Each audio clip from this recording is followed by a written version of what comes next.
केमिल्युमिनेसन्स या chemistry study चॅनलवर आपले सर्वांचे स्वागत आहे। या व्हिडिओमध्ये आपण mechanism of SN1 and SN2 रिएक्शनचा स्टडी करणार आहोत। फर्स्ट आपण बघूया mechanism of substitution nucleophilic reaction. तर मेकॅनिझम एक्झॅक्टली काय असतं हे आधी बघून घेऊ आपण। मेकॅनिझम म्हणजे स्टेप बाय स्टेप डिटेलमध्ये सिक्वेन्सचा स्टडी करणं, म्हणजे एक्झॅक्टली रिएक्टन्सचा कन्व्हर्जन प्रोडक्ट मध्ये कसं होत आहे, कोणकोणते स्टेप्स त्यामध्ये इन्व्हॉल्व होत आहेत, आधी बॉन्ड ब्रेक होतो का आधी बॉन्ड फॉर्म होतो, जर बॉन्ड ब्रेक होत असेल तर कोणामध्ये ब्रेक होतो किंवा फॉर्म होत असेल तर कोणामध्ये होतो, या सर्वांचा डिटेलमध्ये सिक्वेन्शियली स्टडी करणं म्हणजे त्याचा मेकॅनिझम बघणं। त्याला डिफाइन असं केलं गेलंय की the description regarding the sequence and the way in which changes takes place in substitution nucleophilic reaction is called mechanism of substitution nucleophilic reaction. आता हे सिक्वेन्स माहित करण्यासाठी किंवा हा चेंज माहित करण्यासाठी आपल्याला माहिती आहे मॉलिक्युल्स हे काही डोळ्यांनी दिसत नाही, ह्यूमन आहे त्याला बघू शकत नाही, म्हणून त्याचं डिस्क्रिप्शन करणं किंवा त्याचा चेंज हे माहित करणं हे क्वाइट डिफिकल्ट आहे।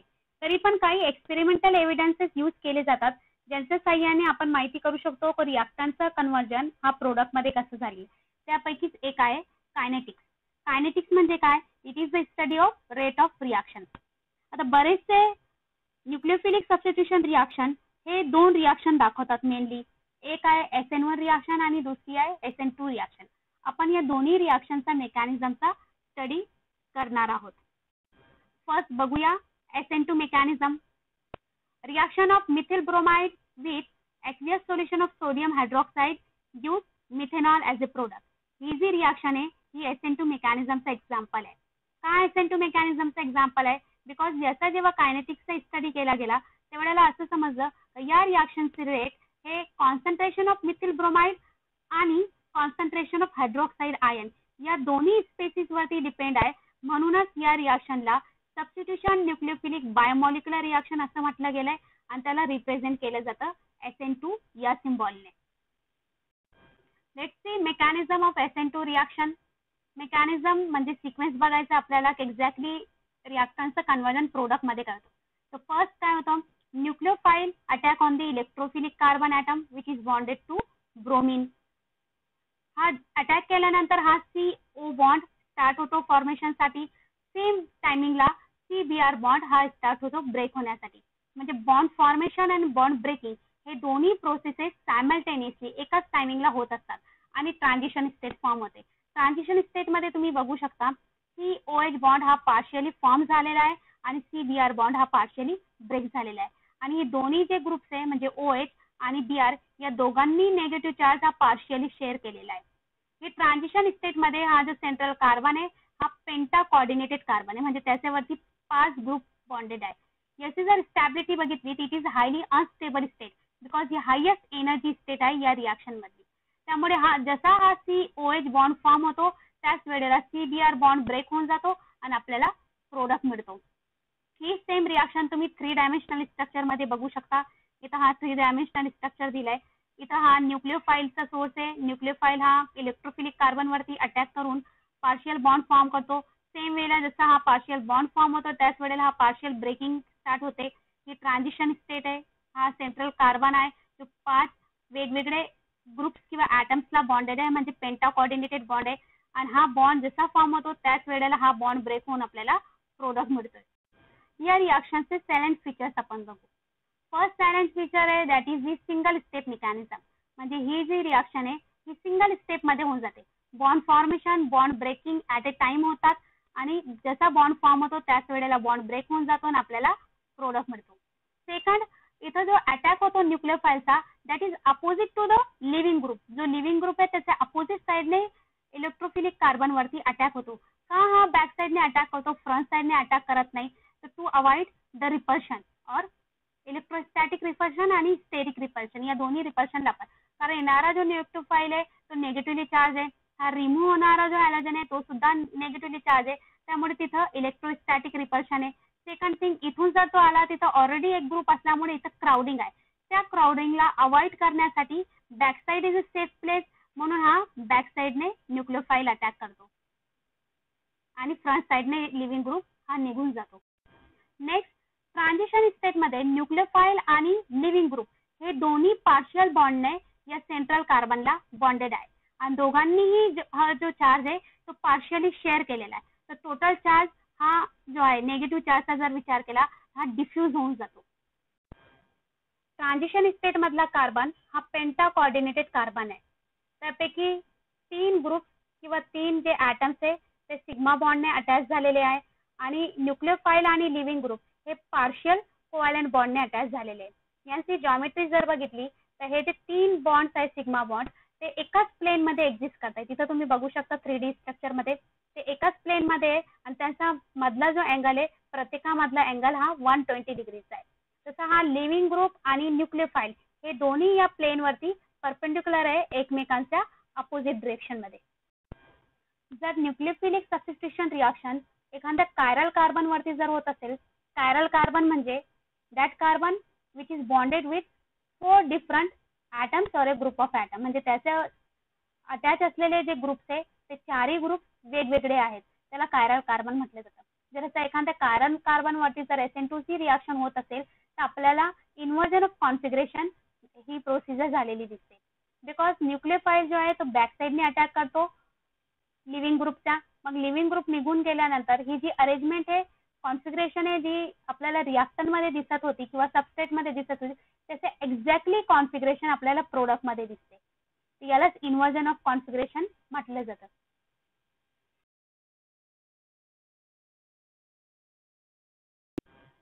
SN1 mechanism.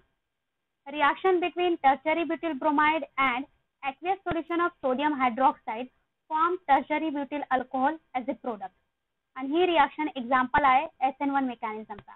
बिकॉज याची कायनेटिक स्टडी सांगते की it is first order reaction आहे, म्हणजे rate of reaction is depend on concentration of only tertiary butyl bromide. That's why this reaction is known as a substitution nucleophilic unimolecular reaction and it is represented by symbol SN1. Next आपण बघूया mechanism of SN1 reaction, म्हणजे exactly reaction occur कशी होते. ही जी reaction आहे ती 2 step मध्ये occur होते. फर्स्ट स्टेप जी आहे that is the slowest step आणि रिव्हर्सिबल स्टेप. फर्स्ट स्टेप मध्ये काय होतं, जो सबस्ट्रेट आहे दॅट इज टर्शियरी ब्युटिल ब्रोमाइड, यामध्ये CBr हा हेट्रोलिसिस मध्ये जातो, म्हणजे हेट्रोलायटिकली ब्रेक होऊन जातो. म्हणजे हे जे हा जो बॉन्ड आहे तो 2 इलेक्ट्रॉनने फॉर्म झालेला आहे. हे दोन्ही इलेक्ट्रॉन ब्रोमिन घेऊन जातो आणि ब्रोमाइड आयन फॉर्म करतो. राहिलेला जो पार्ट आहे टर्शियरी ब्युटिलचा तो कार्बोकटायन फॉर्म करतो, म्हणजे टर्शियरी ब्युटिल कार्बोकटायन हे आपल्याला मिळतं. ही स्लो स्टेप मध्ये होते. सेकंड जी स्टेप आहे ती फास्टेस्ट स्टेप आहे. फास्टेस्ट स्टेप मध्ये काय होतं, न्यूक्लियोफाइल हा या कार्बोकटायन वरती अटॅक करतो आणि नवीन COH बॉन्ड फॉर्म करून प्रोडक्ट मिळतो. ही जी सेकंड स्टेप आहे ही फास्टेस्ट स्टेप आहे आणि इरिव्हर्सिबल स्टेप आहे. त्यामुळे या रिएक्शनचा जो काही रेट आहे तो या फर्स्ट स्टेप वरती डिपेंड असल्यामुळेच आपण याला फर्स्ट ऑर्डर रिएक्शन असं म्हणतो किंवा सबस्टिट्यूशन न्यूक्लियोफिलिक युनिमॉलिक्युलर रिएक्शन म्हणतो. नेक्स्ट ट्रान्झिशन स्टेट मध्ये न्यूक्लियोफाइल आणि लिव्हिंग ग्रुप हे दोन्ही पार्शियल बॉन्डने या सेंट्रल कार्बनला बॉन्डेड आहे आणि दोघांनीही हा जो चार्ज आहे तो पार्शियली शेअर केलेला आहे. तर टोटल चार्ज हा जो आहे निगेटिव्ह चार्जचा जर विचार केला हा डिफ्यूज होऊन जातो.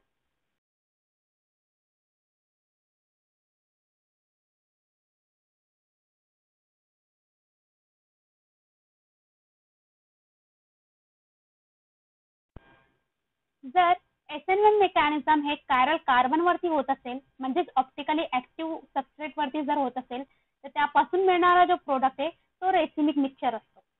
का तो रेसिमिक मिक्सचर असतो, बिकॉज आपल्याला माहिती आहे या रिएक्शनची फर्स्ट स्टेप आहे heterolytic cleavage of CH bond आणि फॉर्मेशन ऑफ कार्बोकटायन. म्हणजे तिथं कार्बोकटायन हा इंटरमिडिएट म्हणून फॉर्म झालेला असतो. कार्बोकटायनची जर जॉमेट्री बघितली it having a plane geometry, ती प्लेन जॉमेट्री आहे. त्यामुळे न्यूक्लियोफाइल हा फ्रंट साइड आणि बॅक साइड या दोन्ही साइडने कार्बोकटायन वरती अटॅक करू शकतो. म्हणजे इथं 50-50% चान्सेस आहे. त्यामुळे आपल्याला इक्वल अमाउंट मध्ये दोन्ही कॉन्फिगरेशनचे मॉलिक्युल्स हे प्रोडक्ट मध्ये दिसतात. म्हणजे 50% मॉलिक्युल हे फ्रंट साइड अटॅकने फॉर्म झालेले असतात आणि 50% मॉलिक्युल हे बॅक साइड अटॅकने फॉर्म झालेले असतात. आणि आपल्याला माहिती आहे जर इक्विमोलर क्वांटिटी मध्ये दोन्ही एनॅन्शिओमर जर प्रेझेंट असतील तर त्या मिक्सचरला रेसिमिक मिक्सचर म्हटलं जातो आणि रेसिमिक मिक्सचर हा ऑप्टिकली इनॅक्टिव्ह असतो. नेक्स्ट आहे factor affecting SN1 and SN2 mechanism. म्हणजे कोणकोणते फॅक्टर हे SN1 आणि SN2 मेकॅनिझमला अफेक्ट करतात. त्यापैकी फर्स्ट वन आहे नेचर ऑफ सबस्ट्रेट. जेव्हा नेचर ऑफ सबस्ट्रेट याबद्दल आपल्याला लिहायचं असेल तर त्यावेळेला इमॅजिन करायचं SN1 आणि SN2 या दोन्ही मेकॅनिझमची इंटरमिडिएट स्टेप ही कोणती आहे. तर SN2 मेकॅनिझमचं जर बघितलं तर SN2 मेकॅनिझम मध्ये जी इंटरमिडिएट स्टेप आहे त्यामध्ये असणारा जो कार्बन असतो तो पेंटा कोऑर्डिनेटेड असतो. म्हणजे त्याच्या जवळ 5 ॲटम्स किंवा ग्रुप ऑफ ॲटम्स त्याला बॉन्ड झालेले असतात. आउट ऑफ दॅट 3 हे कोव्हॅलेंट बॉन्डने बॉन्डेड असतात आणि 2 म्हणजे न्यूक्लियोफाइल आणि लिव्हिंग ग्रुप हा पार्शियली कोव्हॅलेंट बॉन्डने फॉर्म झालेला असतो. म्हणजे तिथं जर विचार केला तर खूप सारी क्राउडिंग असते. त्यामुळे जे प्रायमरी अल्किल हायलाइड आहे ते जास्त करून SN2 मेकॅनिझमला फेवर करतात. तसं जर SN1 मेकॅनिझमचं जर बघितलं तर SN1 मेकॅनिझमची जी ट्रान्झिशन किंवा इंटरमिडिएट स्टेप आहे तिथं कार्बोकटायन फॉर्म झालेला असतो. आणि कार्बोकटायनची जर जॉमेट्री बघितली तर it having a plane geometry, तो प्लॅनर आहे, प्लेन आहे. म्हणून जर मोठा जरी मॉलिक्यूल असला एखादा substrate like tertiary alkyl halide तर it can easily accommodate to a planar carbocation. त्याचं इझिली प्लॅनर कार्बोकटायन मध्ये कन्वर्जन होऊ शकतो आणि येणारा न्यूक्लियोफाइल फ्रंट किंवा बॅक साइडने त्याला अटॅच करू शकतो. त्यामुळे टर्शरी अल्किल हायलाइड हे SN1 ला जास्त फेवर करतात. आणखीन एक रिझन आहे टर्शरी अल्किल हायलाइडचा SN1 ला फेवर करण्याचा, टर्शरी कार्बोकटायन तिथं फॉर्म होईल. आणि कार्बोकटायन आपल्याला माहिती आहे it is electron deficient species. Electron deficient असल्यामुळे त्याला जेवढे जास्त इलेक्ट्रॉन डोनर ग्रुप त्याच्यावरती प्रेझेंट असतील तेवढी जास्त त्याची स्टॅबिलिटी असते. त्यामुळे टर्शरी कार्बोकटायनवरती असणारे जे अल्किल ग्रुप आहे ते त्याला प्लस आय इफेक्ट किंवा हायपर कॉन्जुगेशन याने स्टॅबलाइज करत असतात. त्यामुळे मेनली टर्शरी अल्किल हायलाइड हे SN1 मेकॅनिझम दाखवतात. याचा सिक्वेन्स हे तुम्ही डायग्रामॅटिकली इथं बघू शकता. SN1 रिॲक्शनचा रेट प्रायमरी टू टर्शरी वाढत जातो. म्हणजे टर्शरी जे अल्किल हायलाइड आहे दे फेवर SN1 मेकॅनिझम. आणि सेकंडरी अल्किल हायलाइडचा जर विचार केला यामध्ये तर सेकंडरी अल्किल हायलाइड हे डिपेंड्स आहे की रिॲक्शनची कंडिशन काय, त्यानुसार ते आयदर SN1 किंवा SN2 रिॲक्शन दाखवत असतात. लक्षात फक्त एवढं ठेवायचं प्रायमरी अल्किल हायलाइड जर असेल तर तो SN2 ने जाणार आणि टर्शरी अल्किल हायलाइड जर असेल तर तो SN1 रिॲक्शन मेकॅनिझम दाखवणार. With the help of this diagram आपण याला आणखीन एक्सप्लेन करू शकतो. फर्स्ट जर तुम्ही ऑब्झर्व केले डायग्राम तर ही जी आहे की SN2 मेकॅनिझमची इंटरमिडिएट स्टेप आहे. इथे तुम्हाला पेंटा कोऑर्डिनेटेड कार्बन दिसत असतील. आणि जसं आपण मिथिल पासून प्रायमरी सेकंडरी टर्शरी कडे जाऊ तेवढी जास्त क्राउडिंग या कार्बन वरती दिसत आहे. त्यामुळे या क्राउडिंग मुळे जे प्रायमरी अल्किल हायलाइड आहे ते जास्त करून किंवा मिथिल ग्रुप जे आहे ते जास्त करून SN2 मेकॅनिझम फॉलो करतात आणि टर्शरी अल्किल हायलाइड हे क्राउडिंग मुळे SN2 मेकॅनिझम फॉलो करत नाही.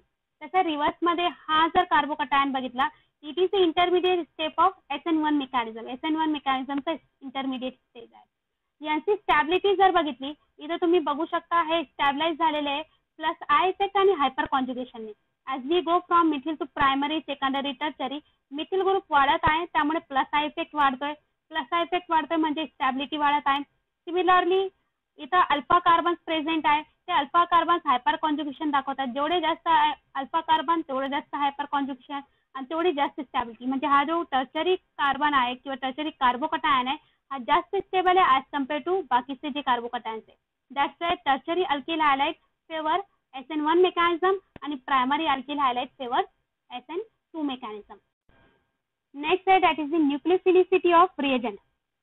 Powerful nucleophile attacks on substrate easily or fastly because powerful nucleophile हे लवकर इलेक्ट्रॉन डोनेट करतात किंवा रिलीज करतात. आणि जेवढा लवकर अटॅक होत असेल तर reaction favour is a SN2 mechanism. आणि SN1 मेकॅनिझमचा जर विचार केला तर it is not depend on the nature of nucleophile because याची इंटरमिडिएट स्टेप मध्ये फक्त कार्बोकटायन प्रेझेंट असतो. म्हणजे जितका लवकर कार्बोकटायन फॉर्म होईल तेवढ्या लवकर SN1 रिॲक्शन प्रोसीड होते. It is independent on nature of nucleophile. Next factor आहे that is the solvent polarity. The solvent polarity चा जर विचार करायचा असेल तर let's imagine the intermediate step of SN1 mechanism. SN1 mechanism ची जी intermediate step आहे तिथं किंवा SN1 mechanism जर एखादी रिॲक्शन जात असेल तर सर्वात आधी कार्बोकटायन हा फॉर्म व्हायला पाहिजे. जर पोलॅरिटी ऑफ सॉल्व्हंटचा विचार केला तर पोलर सॉल्व्हंट जे असतात किंवा आयोनिक सॉल्व्हंट जे असतात they stabilize the ion. ते आयन स्टॅबिलाइज करतात. मेनली अनायन्सला स्टॅबिलाइज जास्त करतात कारण अनायन वरती निगेटिव्ह चार्ज असतो आणि ते stabilize it easily by forming hydrogen bonding. म्हणजे तो स्टेबल झालेला असतो आणि स्टेबल असल्यामुळे तो लवकर अटॅक करत नाही. आधी तो टाइम देतो कार्बोकटायन फॉर्मेशन साठी, मग कार्बोकटायन फॉर्म झाल्यानंतर it attack on the carbocation. म्हणजे in another word polar solvent जर असेल तर it favours SN1 reaction. SN2 reaction तर त्याचे एक्झॅक्टली अपोजिट आहे. दॅट इज SN2 रिएक्शनची जी RDS स्टेप आहे त्यामध्ये पेंटा कोऑर्डिनेटेड कार्बन आहे आणि न्यूक्लियोफाइल प्लस सबस्ट्रेट हे दोन्ही त्याचे इंटरमिडिएट स्टेप मध्ये इन्व्हॉल्व आहे. जर पोलर सॉल्व्हंट यूज केला तर तो न्यूक्लियोफाइलला स्टेबलाइज करेल आणि अटॅकच होऊ देणार नाही. म्हणजे पेंटा कोऑर्डिनेटेड ही जी इंटरमिडिएट स्टेप आहे ती फॉर्मच होणार नाही. त्यामुळे लो पोलॅरिटीचे सॉल्व्हंट किंवा अप्रोटिक सॉल्व्हंट हे SN2 मेकॅनिझमला जास्त फेवर करतात. Distinguish between SN1 and SN2 mechanism of substitution reaction. SN1 mechanism means substitution nucleophilic unimolecular reaction. SN2 reaction means substitution nucleophilic bimolecular reaction. SN2 reactions जर rate बघितला तर kinetic studies showed that the rate of reaction is depend on only substrate. That's why it is a unimolecular reaction. Kinetic study सांगते की SN2 reaction चा mechanism हे substrate as well as nucleophile दोघांवरती depend असतो. That's why it is a bimolecular reaction. Reaction occur कशी होते जर बघितलं तर SN1 मेकॅनिझम मध्ये फर्स्ट कार्बोकटायन फॉर्म होतो आणि त्यानंतर न्यूक्लियोफाइल अटॅक होतो. म्हणजे ही 2 स्टेप मेकॅनिझम आहे. SN2 रिएक्शन मध्ये बॉन्ड फॉर्मेशन आणि बॉन्ड ब्रेकिंग हे दोन्ही ऍट अ टाइम होत असतात. That's why it is a 1 step mechanism. कोणता अल्किल हायलाइट म्हणजे प्रायमरी सेकंडरी टर्शरी यापैकी कोणत्या मेकॅनिझमला फेवर करतो तर SN1 मेकॅनिझम मध्ये आपल्याला माहिती आहे इंटरमिडिएट स्टेप मध्ये कार्बोकटायन असतो, त्याची जॉमेट्री प्लॅनर आहे त्यामुळे तिथे क्राउडिंग नसते. दॅट्स वाय जो टर्शरी ग्रुप आहे तो इझिली अकोमोडेट होऊ शकतो. म्हणून tertiary alkyl highlight favours SN1 mechanism. SN2 mechanism मधला जो इंटरमिडिएट स्टेप आहे तिथं पेंटा कोऑर्डिनेटेड कार्बन आहे म्हणजे त्याला 5 ऍटम किंवा ग्रुप ऑफ ऍटम बॉन्डेड असतात त्यामुळे तिथं क्राउडिंग फॉर्म होत असते. म्हणून मेनली जे प्रायमरी अल्किल हायलाइट आहे that favours SN2 mechanism. Solvent जर बघितलं तर polar protic solvent favours SN1 mechanism. Aprotic और non polar solvent favours SN2 mechanism. अटॅकचं जर बघितलं तर intermediate step of SN1 mechanism मध्ये प्लॅनर कार्बोकटायन प्रेझेंट आहे ज्याची फ्रंट साइड आणि बॅक साइड दोन्ही फ्री आहे अटॅकसाठी. म्हणून बोथ साइडने न्यूक्लियोफाइल अटॅक करू शकतो आयदर फ्रंट साइडने आणि बॅक साइडने. त्यामुळे तिथं 50-50% एनॅन्शिओमर फॉर्म होतात आणि रेसिनिक मिक्सचर हा आपल्याला प्रोडक्ट मध्ये मिळतो. SN2 मेकॅनिझम मध्ये जर बघितलं तर SN2 मेकॅनिझम मध्ये न्यूक्लियोफाइल आधी अटॅक करतो तो पण अपोजिट साइड ऑफ लिव्हिंग ग्रुपच्या अपोजिट साइडने. कारण लिव्हिंग ग्रुपच्या बाजूने क्राउडिंग असते, तिथं इलेक्ट्रिक रिपल्शन स्टेरिक रिपल्शन असतं. त्याला अवॉइड करण्यासाठी फक्त बॅक साइड अटॅक पॉसिबल आहे. त्यामुळे जो काही मॉलिक्युल असतो तो फ्लिप होऊन जातो like umbrella. That's why inversion of configuration होतो आणि ओनली वन साइडने दॅट इज बॅक साइडने अटॅक होतो. Next question is that primary allylic and primary benzylic halide show higher reactivity by SN1 mechanism than other primary alkyl halide. म्हणजे primary alkyl halide आणि primary benzylic halide हे बाकीच्या primary अल्कायलिक highlight पेक्षा जास्त रिएक्टिव्हिटी दाखवतात SN1 या मेकॅनिझमने. याच्यासाठी या क्वेश्चनचे आन्सर साठी आधी बघायचं की SN1 मेकॅनिझमची इंटरमिडिएट स्टेप काय. तर याची इंटरमिडिएट स्टेप असते कार्बोकटायन. जेवढा जास्त स्टेबल कार्बोकटायन फॉर्म होत असेल तो मॉलिक्यूल तेवढा जास्त SN1 मेकॅनिझम दाखवतो. यांचा प्रायमरी अलायलिक हायलाइट आणि प्रायमरी बेन्झाइलिक हायलाइट यांचे इंटरमिडिएट म्हणजे कार्बोकटायन्स आपण बघू. याचा जो कार्बोकटायन्स आहे हा आहे अलायलिक हायलाइटचा कार्बोकटायन. यामध्ये तुम्ही बघू शकता इथं हा जो कार्बोकटायन फॉर्म झालेला आहे अलायलिक कार्बन म्हणजे sp3 carbon which is next to the carbon carbon double bond. हा जो कार्बोकटायन आहे it is stabilize by the resonance. म्हणजे इथले जे पाय इलेक्ट्रॉन्स आहे दे कॅन शिफ्ट हिअर, ते इथे येऊ शकतात आणि याला स्टॅबलाइज करू शकतात आणि हे आपल्याला फॉर्म होईल. सेम वे मध्ये हे डबल बॉन्ड मधले पाय इलेक्ट्रॉन्स इथे शिफ्ट होतील आणि रेझोनन्स मुळे हे जे कार्बोकटायन्स आहे they can be stabilize and that's why it show SN1 mechanism. Similar way मध्ये बेन्झाइलिक कार्बोकटायन जर तुम्ही बघितला म्हणजे बेन्झाइलिक हायलाइटचा इथं सुद्धा हा जो कार्बोकटायन आहे it is stabilize by the resonance आणि टोटल रिंग सुद्धा रेझोनन्स मध्ये आहे बेन्झीन रिंग. त्यामुळे हे जास्त स्टेबल आहे. इथं तुम्ही बघू शकता 5 स्ट्रक्चर्स फॉर्म झालेले आहेत म्हणजे तेवढी जास्त त्याची स्टॅबिलिटी आहे. त्यामुळे this molecule shows SN1 mechanism with higher rate than the other primary alkyl halides. जर SN1 मेकॅनिझम हे कायरल कार्बन वरती होत असेल, म्हणजेच ऑप्टिकली ऍक्टिव्ह सबस्ट्रेट वरती जर होत असेल, तर त्यापासून मिळणारा जो प्रोडक्ट